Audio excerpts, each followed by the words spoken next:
خود دیکھا مسجدوں میں باز کرتے تھے کہ پاسپورٹ نہیں بوڑھے آدمی جاتے کیسے تھے. اسی کو تو کہتے ہیں طی الارض. علی کے ماننے والوں کے لیے زمین سکڑ جاتی ہے. جس کے ماننے والے ایسے ہوں مولا کیسے ہوں. اب وہ خود مرحوم فرما رہے تھے اپنے درس اخلاق میں آخری وصیت میں نے جو مطلب شروع کیا ہے اس کو مکمل کر تو فرماتے ہیں کہ میں کسی چیک پوسٹ پہ افغانستان میں کھڑا تھا تو وہاں پہ بعض اوقات لوگ جوا کھیلتے تھے تو بٹیروں کو لڑواتے تھے. تو ایک آدمی چھوٹا سا پنجرا تھا لے جا رہا تھا. سپاہی نے پوچھا کہاں جا رہے ہیں؟ کہا میں جواری نہیں ہوں. کہا نہیں تم جواری ہو جوا کھیلتے؟ کہا نہیں. کہا اس نے پنجرا کھولا بٹیر کو نکالا گردن توڑی اور پھینک دی. کہا ابھی وہ جا ہی رہا تھا سپاہی کہ دور سے میں نے دیکھا گاڑی آ رہی ہے بہت تیز. اس نے بریک لگائی روکنے کی کوشش کی رکی نہیں. سپاہی کو اس نے ایک مرتبہ ٹکر ماری اس کا دھڑ ادھر گرا سر ادھر. اب میں نے فوراً چوتھے امام کی حدیث کو یاد کیا جس کا کوئی نہ ہو اس پہ ظلم نہ کرنا اس کا بدلہ خود اللہ لیتا ہے. پڑھنے بات پہنچی یا نہیں پہنچی؟ طبیعتوں کو گران نہ گزرے سے جانے کے لیے. اس لیے کبھی بھی کسی کو حقیر اور کمزور سمجھ کے ظلم نہ کرو. آئیں ذرا میں ایک روایت پیش کرنا چاہتا ہوں. یہ ہر سال میں روایت ضرور پڑھتا ہوں لیکن پڑھتا سفر میں ہوں. ابھی محرم کے یہ ایام ہیں ان میں سن لیجئے کہ بیویاں جب پہنچیں تو اول سفر 61 ہجری شام پہنچی. قافلے کو روک دیا گیا. جناب زینب کبریٰ سلام اللہ علیہ نے سوال کیا بیٹا سجاد یہ قافلے کو روکا کیوں گیا؟ پھپھی اماں بازار اور دربار سجایا رہا. بازار سجایا رہا.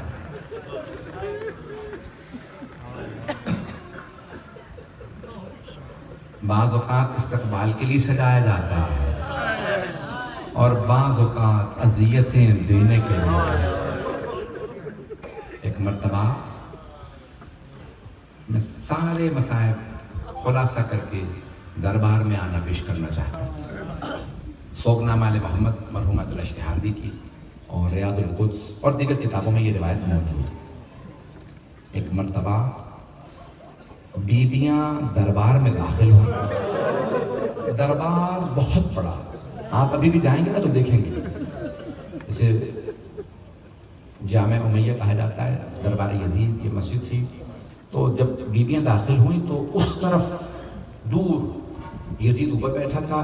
تخت پہ ایک بیوی کھڑی تھی جس کے چہرے پہ باریک نقاب تھا. چہرہ نظر آ رہا تھا. وہ تھی ہند یزید کی بیوی. انہوں نے جب اس کو بتایا نا ہند کو کہا کہ تیرے شوہر کو باغیوں پہ فتح ہوئی تو میں باغیوں کے خاندان کا تماشا دیکھنا چاہتی ہوں کیسے آتے ہیں. تو کہا لیکن میرے لیے برقع سلوا دو میں پردہ دار ہوں. نقاب باریک رکھنا تاکہ میں دیکھ سکوں. وہ آگے تخت پہ کھڑی ہو گئی. جب تخت پہ کھڑی تھی تو جناب زینب کی دور سے نظر پڑی ہند کھڑی ہوئی. جناب زینب کبریٰ نے فوراً پلٹ کے کہا ام کلثوم دیکھا سامنے کون ہے؟ جناب ام کلثوم نے فرمایا کہ بی بی جب سے عباس کی شہادت ہوئی میری دور کی بینائی کمزور ہو گئی. تو ام کلثوم غور سے دیکھو سامنے ہند ہے. جناب ام کلثوم نے سوال کیا بی بی کون سی ہند؟ وہ ہند جسے ہم نے پردہ سکھایا تھا. یہ مدینے آئی تھی آکے بچپنے میں اس کے باپ نے کہا تھا بیمار ہے تو مولا علی نے کہا تھا ذرا میرے بیٹے حسین کو بلاؤ. خادم سے کہا ذرا حسین کو. مولا حسین سے کہا یہ پانی مس کر دیں. مولا نے ہاتھ لگایا کہا یہ اپنی بیٹی کے سر پہ ڈال دینا شفا مل جائے. اس نے بیٹی کے سر پہ پانی ڈالا. بیٹی نے پوچھا بابا یہ کیسا پانی تھا؟ کہا بیٹی مدینے میں کوئی حسین ہے انہوں نے پانی کو مس کیا تھا اس لیے شفا مل گئی. کہا بابا مجھے ایک مرتبہ حسین سے ملا دینا. جب مدینے آئی نا تو دیکھا مولا حسین کو. مولا نے کہا کیا کام ہے؟ کہا آپ کی وجہ سے مجھے شفا ملی. کہا اگر کچھ سیکھنا چاہتی ہو میری بہنوں کے پاس چلو. آئیں جناب زینب کے پاس. کہا بی بی مجھے کچھ سکھائیے. کہا ہم سے سیکھنا چاہتی ہو تو پردہ سیکھ لو. بس بھئی یہ پردہ. اب مجھے تفصیل میں نہیں جانا کہ کس طرح سے یزید سے شادی ہوئی, مجھے تفصیل میں نہیں جانا. بس اب یہ جب دربار میں تھی نا, تخت پہ کھڑی تھی, جناب ام کلثوم نے کہا یہ وہی ہند ہے جسے ہم نے پردہ سکھایا تھا. جناب زینب نے فرمایا ہاں بہن یہ وہی ہند ہے جسے ہم نے پردہ سکھایا. اب دونوں بہنیں رونے لگی. کہا بی بی جسے ہم نے پردہ سکھایا تھا وہ تو پردے میں ہے لیکن ہماری چادریں نہیں ہیں.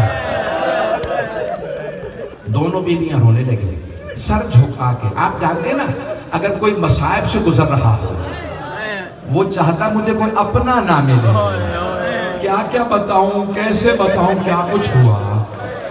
جیسے ہی بیویاں گزری سب سے آگے جناب زینب کو بلا. ہند تخت پہ کھڑی تھی. ہند نے تخت پہ کھڑے کھڑے سوال کیا جناب زینب سے, میں یہ بلا دن تم آپ لوگ کون سے شہر کی رہنے والی؟ جناب زینب نے سر نہیں اٹھایا, سر جھکائے جھکائے فرمایا نحنو من بلاد المدینہ, ہم مدینہ شہر کے رہنے والے ہیں. بس مدینہ کا نام آنا تھا. ہند تخت سے اتر کے زمین پہ آ گیا. اب جناب زینب نے سوال کیا, کہا آپ تخت سے کیوں اتری؟ کبھی بھی مدینے والوں کے احترام میں, میں مدینے والوں کا بڑا احترام کرتی ہوں. بی بی اگر میں آپ سے سوال کروں مدینے والوں کو جانتی ہیں آپ؟ جناب زینب نے فرمایا کس کا پوچھنا چاہتی ہوں؟ کہا بی بی مدینے میں میرے مولا حسین رہتے ہیں. میں اپنے مولا کی سلامتی کی دعائیں مانگتی ہوں. بی بی زینب کے آنسو بہنے لگے. بی بی نے کہا اور کس کا پوچھنا چاہتی ہے؟ کہا بی بی میرے مولا کا ایک بیٹا ہے نام سجاد, غیرت کا پیکر ہے, عبادت گزار ہے, آپ ہی تو ظاہر. بی بی اور زیادہ رونے لگی. کہا اور کس کا پوچھنا چاہتی ہے؟ کہا بی بی میرے مولا کا ایک اور بیٹا ہے نام علی اکبر ہے, ہم شکل پیغمبر ہیں, بہت خوبصورت ہے. بی بی نے ایک مرتبہ کہا اور کس کا پوچھنا چاہتی ہے؟ کہا بی بی میرے مولا کا ایک بھائی ہے نام عباس ہے, بہت غیور ہے. اب جناب زینب سے رہا نہیں گیا. بی بی نے کہا ہند اپنے مولا کی بہنوں کا نہیں پوچھے گی؟ ایک مرتبہ ہند نے کہا خبردار بی بی, میرے مولا کی بہنوں کے نام مت لینا, یہ شرابی کا دربار ہے. وہ نبی کی نواسیاں, وہ علی کی بیٹیاں, ان کی ماں کا جنازہ رات میں اٹھا تھا. کبھی بھی ان کے نام نہ لینا. جناب زینب نے سر اٹھایا. کہا ہند غور سے دیکھ, ہند میں زینب ہوں, یہ ام کلثوم, وہ رقیہ, وہ رباب, وہ سکینہ. ہند نے ایک مرتبہ اپنا برقع اٹھایا. کہا بی بی اتنا سب کچھ ہو گیا, عباس کہاں تھا؟ جناب زینب نے کہا ہند ذرا غور سے دیکھ, وہ جو سر رکھے ہیں نا دشت میں پہلا حسین کا ہے, دوسرا سر عباس کا, وہ جو قیدی بیٹھا ہے وہ سجاد ہے. ہند نے برقع زمین پہ پھینکا, دوڑتی ہوئی مجمع عام میں آیا, کہنے لگی او یزید یہ تو نے کیا کیا؟ یہ نبی کی نواسیاں, یہ علی کی بیٹیاں تم مجمع عام میں لے آیا. یزید ایک مرتبہ تخت سے اٹھا, اپنی عبا اتاری, ہند کے سر پہ رکھی. کہا ہند دیکھتے نہیں نا محرموں کا مجمع, تم بغیر چادر کے آ گئے. ہند نے یزید کی عبا زمین پہ پھینکی. کہا او یزید جنہوں نے دنیا کو پردہ سکھایا, تو ان بیویوں کو مجمع عام میں لے آیا اور مجھ سے کہتا ہے میں پردہ کروں. الا لعنت اللہ علی القوم الظالمین وسیعلم الذین ظلموا ای منقلب ینقلب.